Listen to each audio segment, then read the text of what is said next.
Hi అండి. ఈరోజు గడకన్నం వండుదాము. గడకన్నం ఎట్లా వండడమో చూద్దాం రండి.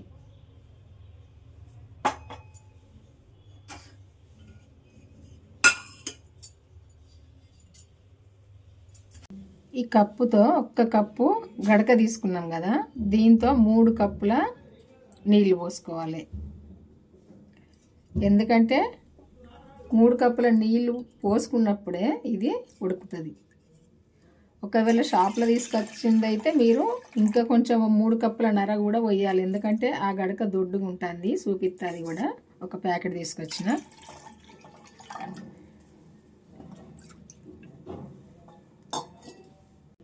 3 కప్పులు. ఈ 3 కప్పుల నీళ్ళు పోసుకొని ఈ నీళ్లు మరగాలి. మరగడం అంటే వెనకటినైతే ఎసరు రావాలి అనేవాళ్ళు, కానీ మరగాలి. ఇది ప్యాకెట్ తీసుకొచ్చిన షాప్లో. ఇది ఎంత దొడ్డుంది చూడండి. దీనికైతే 3 కప్పుల నరదాకా పోయాలి నీళ్ళు, లేకుంటే ఇది ఉడకదు. ఇంత లావుగుంది దొడ్డుగా.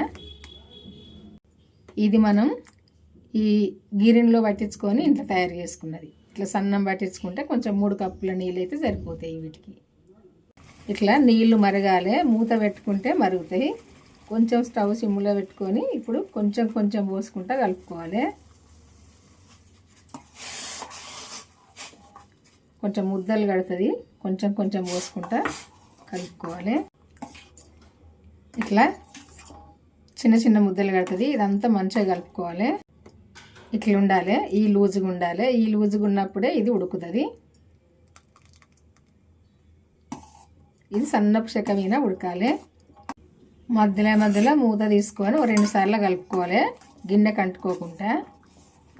అంతా ఇట్లా ఇది దగ్గర పడదాకా కలుపుకోవాలి. ఇట్లా ఉంటుంది, ఇంకా దగ్గరకు రావాలి ఇదంతా కూడా. గడకన్నము వండడం అయిపోయింది. ఇట్లా అంతా దగ్గరికి రావాలి. ఇప్పుడు తిందాము అన్నము. గడకన్నము పప్పు చారు పోసుకొని తింటే చాలా టేస్ట్ ఉంటుంది. ఈరోజు పప్పు చారు చేసిన పప్పు చారు. ఇదిగా పప్పు చారు ఇట్లా లూజ్గా పోసుకొని తింటే చాలా టేస్ట్గా ఉంటుంది. ఈ గడకన్నము మనకు ఆరోగ్యానికి మంచిది, షుగర్ రాకుండా ఉంటుంది. ఈ పాతకాలం తిండ్లు తిందాము, ఏదో ఒక రకంగా తిందాము. ఇది ఒక పూట తిందాము, కొంచెం కొంచెం తినాలి. ఎందుకంటే ఫస్ట్ తింటే అరగదు. ఇది కొంచెం కొంచెం స్టార్ట్ చేసినప్పుడు తినాలి. ఇది ఎట్లుంటుంది అంటే చాలా టేస్ట్గా ఉంటుంది, అమృతం లాగా ఉంటుంది, బ్రహ్మాండంగా ఉన్నది. తిందాము ఈ గడక.